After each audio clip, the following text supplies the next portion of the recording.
Thank you, Paulo, for your very kind words. Thank you for giving me these extraordinary honors. And really, I will speak about the risk of liver surgery, but I will first thank all of you for giving me this opportunity. I have two disclosures. The first one, I stopped surgery. I am now board member of the French National Authority and the chairman of the Medical Device and Health Technology Committee, but always with the same goal to look on the literature on the recommendation to accept or not a new device. The second one, I was deeply influenced by my Asian mentors, where time doesn't matter, only results count. And I was very impressed by Makuchi, who mixed the resection and liver transplantation. Makuchi was really a pioneer also on liver transplantation. From Nimura, Song-Yung Lee, and Cao Longshen, insufficiently known, probably one of the best surgeons in the world. I was fortunate to live with the development of the liver surgery and liver transplantation. This is a fantastic organ. The largest one, not very easy to access, with multiple and vital function, and the surgery was not so easy. I will speak about the risk of liver transplantation, and I divided about the liver parenchyma, the surgical procedure, the patient, the surgeon, and the team, but all you will see all mixed.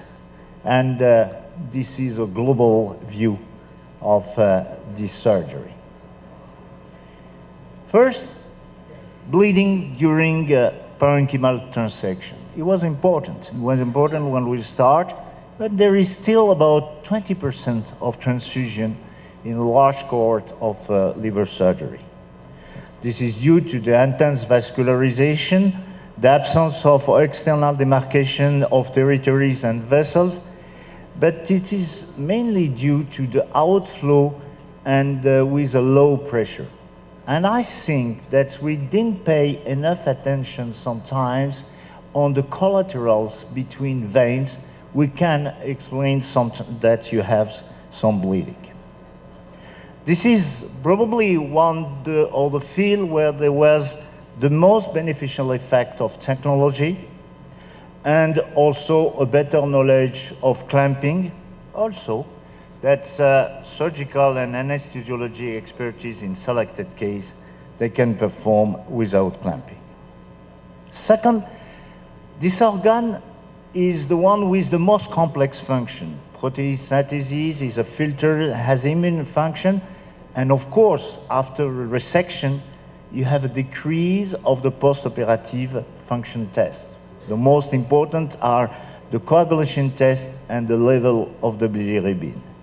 And it depends on the quality of the parenchyma and of the quantity, but it is usually transitory. However, when there is a persistence, especially for high bilirubin after 3-5 days, you can be afraid that you have a post-operative liver failure.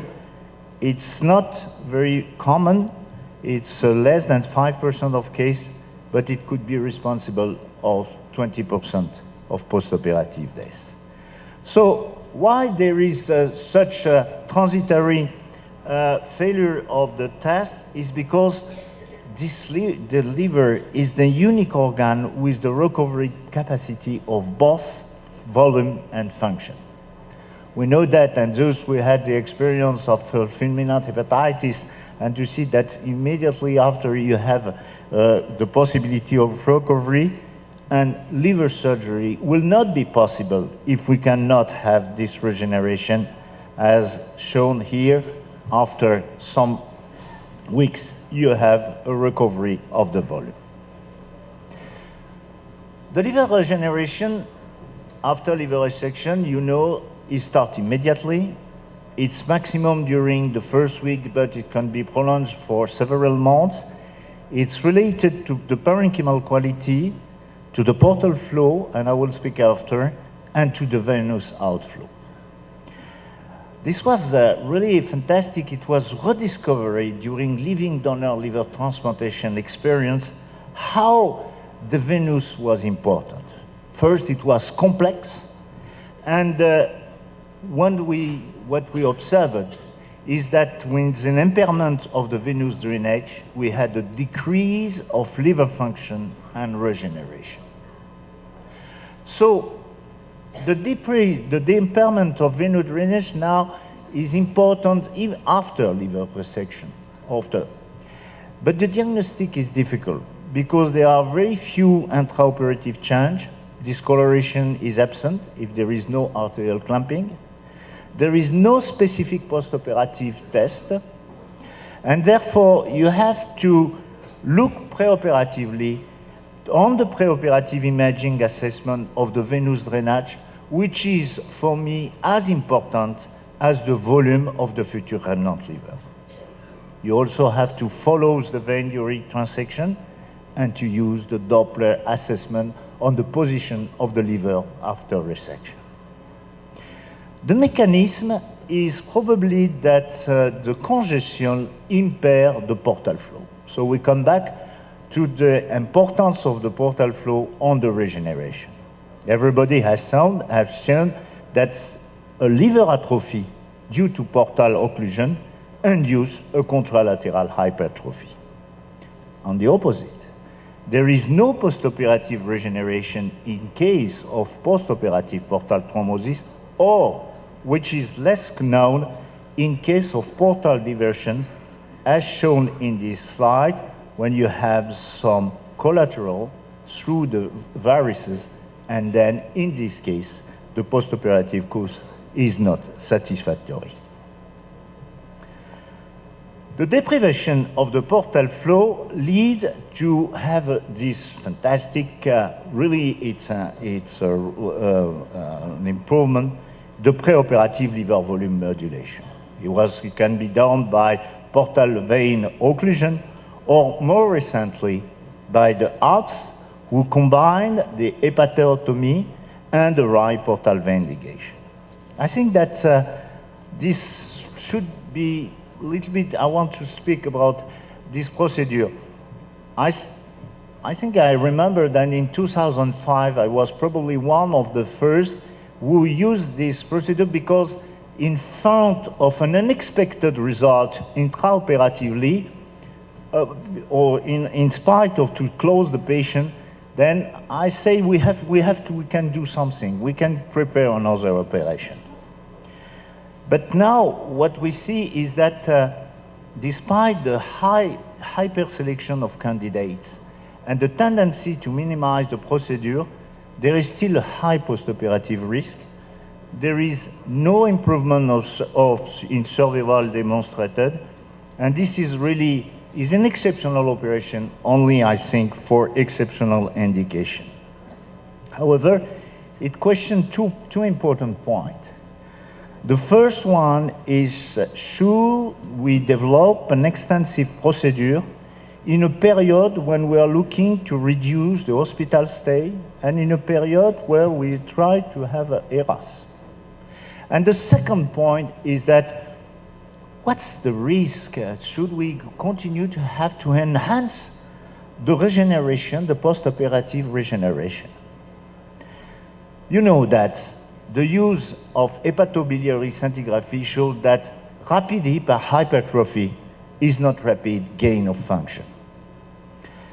Just remember, this fantastic organ, the liver, is, of course, there are some hepatocytes, but the hepatocyte is nothing without the flow, the vessels, and there are three vessels: the portal, the artery, the vein, the biliary, and we discover more and more that other cells are very important. The capacity of the liver is that when there is a resection, immediately you have a mitosis of the mature hepatocytes. However, you have not the same rate, the same mitosis of the other cells. And in this splendid study done by Neomiya, they showed that in rats, and it was exactly what was shown by Nicolas Vauté, I think yesterday, that in rat, after extensive resection, immediately you have a large hepatocyte, but completely disorganized. And if you want to organize, to maintain the organization, the harmony, you have maybe to decrease the regeneration in order to improve the liver function. So I think that there are many adverse effects of intense regeneration. We know that it could impair liver function. It increased the coagulation process. We didn't really pay enough attention on this point. It increased the vulnerability of the patient. And when you compare, for example, a patient who had a right hepatectomy for benign lesion on a right hepatectomy on liver donor, you see that the patients are not the same. The post-operative course are not the same. There is probably a vulnerability of a patient when you induce a massive and rapid hypertrophy. And it may accelerate the tumor development. And I think that's for the liver, like for children, you should not accelerate the children growth. Probably the future will be to have some attenuation of intense postoperative regeneration, as was clearly shown in some transplantation with small foci, where you perform a partial portocaval shunt. That means that you decrease the regeneration and you improve the liver function. There is a rationale of preoperative hypertrophy for future remnant liver to present postoperative risk. This is a superb study which shows that there is an increase of morbidity and mortality according to the number of segments resected. So you can say that according to the volume of the liver remnant. However, the volume of liver remnant is not systematically associated with postoperative risk.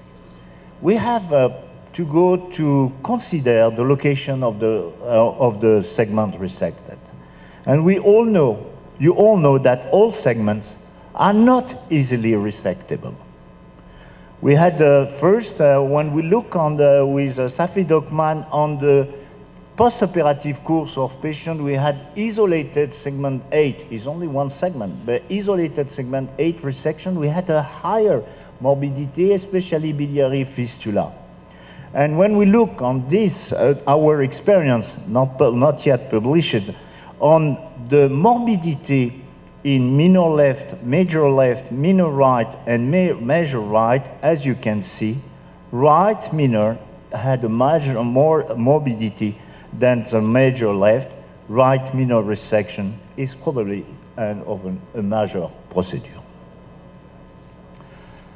The importance of the future remnant liver volume is not systematically associated with low postoperative case. We have to consider, and you know that, the quality of the parenchyma. The liver parenchyma risk factor, and you include fibrosis, steatosis, steatohepatitis, vascular change. I want to come back again on the risk of liver resection in patients with severe fibrosis, F3 of cirrhosis. There is a decrease of the potential of regeneration, but the decrease of potential regeneration is due in part to the diminution of the cellular mass. You have more fibrosis and less hepatocyte, but it's also due to the fact that when you have a portal hypertension, as shown in this slide, where after portal vein embolization in a patient with severe fibrosis, you can see that you have diversion of the portal flow. In such case, you cannot expect to have a good postoperative regeneration, and that explains what no major resection should be performed in a patient with portal hypertension and esophageal varices. There are also other parenchymal risk factors, steatosis, but in fact the consequences are not so important. The consequences are more important when you have an inflammatory process. Steatohepatitis, either due to chemotherapy or to metabolic syndrome. I just want, again, to speak about the metabolic syndrome. And you know, the conjunction of diabetes, obesity, hyperlipidemia, hypertension. You could have the central obesity, you could have some steatosis and some HCC, and is probably one of the major causes of HCC that we encounter now. And there is a high risk of HCC often, even if it's developed without fibrosis. But even if you don't have fibrosis, you could have steatohepatitis, and don't forget that your patient had a high rate of comorbidity. They are obese, they have some cardiovascular morbidity. And this could explain in our first series of liver resection for HCC in patients with metabolic syndrome, that we had a high operative risk due to some liver failure and cardiorespiratory complication, especially when we have some abnormal underlying parenchyma, even if there is not cirrhosis. So I speak a little bit on liver failure, on the risk of bleeding. I was just to speak on the two important risks, bile leakage and pulmonary complications. A biliary fistula after hepatic resection remain a problem. Its incidence is between 5 and 10%, and it could be 15% after major resection. And there is an absence of improvement, probably because we perform more and more complex procedure exposing the biliary confluence, especially when we resect the segment 1, and it decreases the hospital duration because the spontaneous healing is up to 90 days, and it's very difficult to treat either percutaneously or with endoscopic treatment. There is, for the moment, to my knowledge, no prevention. The prevention is not well established, either even the biliary leak urine test procedure or the use of C2. There is only one thing, is that we know the subgroup with a high risk of biliary fistula, and maybe in this subgroup we can put some systematic drainage. The second is the pulmonary complication. It's important, about from 20 to 50% of patients following hepatectomy, and there are various types: pleural effusion, atelectasia, pulmonary infection, pulmonary embolism. Never forget that low liver function induces hypercoagulating. The risk factors are large incision, right side resection, fluid administration, blood transfusion, and this is interesting and this is important. There is study showing clearly that there is a benefit of the laparoscopic approach. It's impossible to speak about liver surgery now without giving a high place to the mini-invasive liver resection. It increasingly performed. I've seen during this Congress with several benefits over laparotomy, and the left hepatectomy, left laparoscopic resection is the gold standard. And there is now more and more complex procedures. So that means there are three problems. First, there is the need of learning curves, and you should get more experience. You should have the same oncologic equivalence, I will discuss that, and you should not extend the indication of surgery. This is, for me, an important point. Because in order to decrease the risk of liver surgery, you should avoid unnecessary liver resection. And for example, benign lesions, we are more and more discovering with more accurate diagnosis and classification, better knowledge of natural history and risk. There is, on the vast majority, no indication of liver resection. No indication for hemangioma, and the main complication of hemangioma is surgery. There is no indication for focal nodular hyperplasia. There is still indication for adenoma more than 5 centimeters, but in the future, probably we will select some groups we could be only observed. But I think that also in malignant disease, sometimes surgery is not necessary. First, breast liver metastasis. More and more now they are treated by other procedure, and it's not a good indication for surgery. I think that we should accept that a intrahepatic cholangiocarcinoma with satellite nodules should not be, most of them should not be operated directly, and even for colorectal liver metastasis. 2 or 3 years ago, we looked on our subgroup of patients we were unresectable and we become resectable. And we found that in this subgroup of patients, we had more than 12 cures of chemotherapy and a preoperative portal vein modulation. We had no disease-free after 3 years in this subgroup of patients. So we have to integrate the resection in the natural history and to the response of chemotherapy. And as you know, technically feasible doesn't mean always useful. Another risk of the liver surgery is the non-adequate oncologic liver resection. Either by you have excessive mobilization of the tumorous liver, either because you have inadequate margin or oncological territories, or you didn't perform regional lymphadenectomy. The role of the surgeon on the outcome of the outcome after a cancer is important, and he has. I was very impressed by this study showing that this surgeon can impact the outcome, the surgical the oncological outcome just by no mobilization, no touch. The anterior approach, it was clearly shown. And it was in this indication that I introduce the liver hanging maneuver in order to facilitate the anterior approach. The second one is that some tumors have a specific local expansion with vascular invasion, isoportal of venous, with the presence of satellite nodule, and sometimes with a biliary spirit.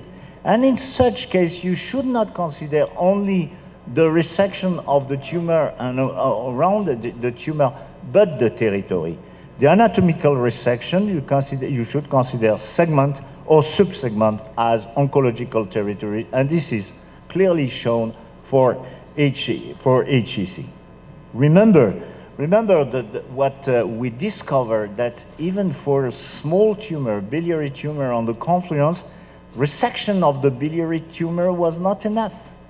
And anatomical, for hilar cholangiocarcinoma, it was Nimura, and then Makushi we introduced, and we show clearly that you need to have a whole resection of the bile duct, of the parenchymal, including the segment 1, a left node resection, and also a vascular resection.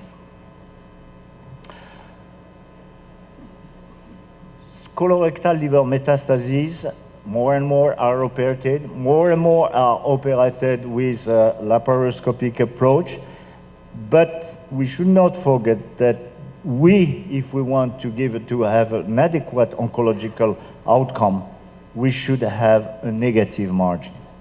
And there is a recent study showing that the outcome depends on the margin width. So that's why I think that you should operate this patient with an intention to treat of 1 centimeter, because there is always a close tendency to go through the tumors, close to the tumor as deep as you go. And when you look on the pathological examination, you see that your margin was less than expected. And also because more of these patients are resected after chemotherapy, and there is always some viable cells around at the periphery of the tumor. This is one of the reasons why the use of intraoperative ultrasound is very important, and this intraoperative ultrasound was really one very important aspect. Last, I want to speak about, I think that lymph node of the liver was underestimated.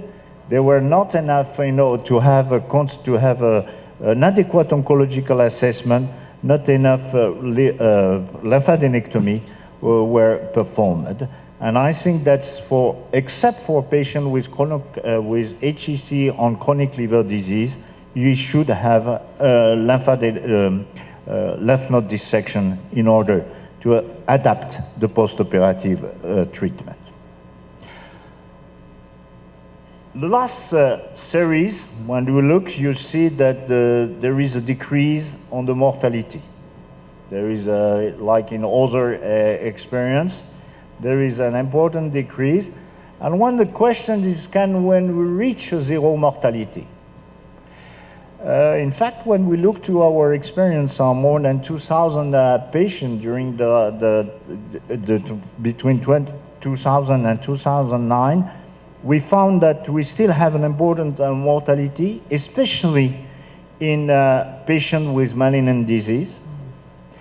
And when we look at the evolution, we saw that we operate more and more patients with malignant disease, more and more patients with abnormal liver, more and more patients with comorbidity, and aged patients. And we perform a lot of major resection. That except on major resection, I think it will be very difficult to have an important decrease of the mortality, because you operate more and more patients who are at risk. And that one explains what we have not so important dramatic decrease of mortality. So, in conclusion, in order to decrease the risk of liver resection, we should focus on accurate parenchymal evaluation, and do not hesitate to perform a liver biopsy. The surgery should be as much possibly, we have to minimize the injury. And this is the great expectation, and this is why the mini-invasive surgery has a big future. The patient, we had to focus not only on the liver function, but also on cardiorespiratory and metabolic comorbidities. The surgeon should be an expert. He should be an expert in liver disease for accurate indication, and he should be an expert, very good technical, because he should be able to perform limited resection with an oncological safety. What is very easy is to perform a right hepatectomy or left hepatectomy. It's more difficult to perform more limited with limited resection. And at least it should be accompanied by a team of radiologists for extensive morphologic assessment and percutaneous procedures, a team of hepatologists, of pathologists, and if it's possible, of good anesthesiologists. I've had the chance to have a very good surgical teams. Here you can recognize Alain Sauvanet, Safi Dokmak, Olivier Fage, but also fantastic teams of radiologists, pathologists, hepatologists, and also anesthesiologists in Hospital Beaujon. Thank you for your attention.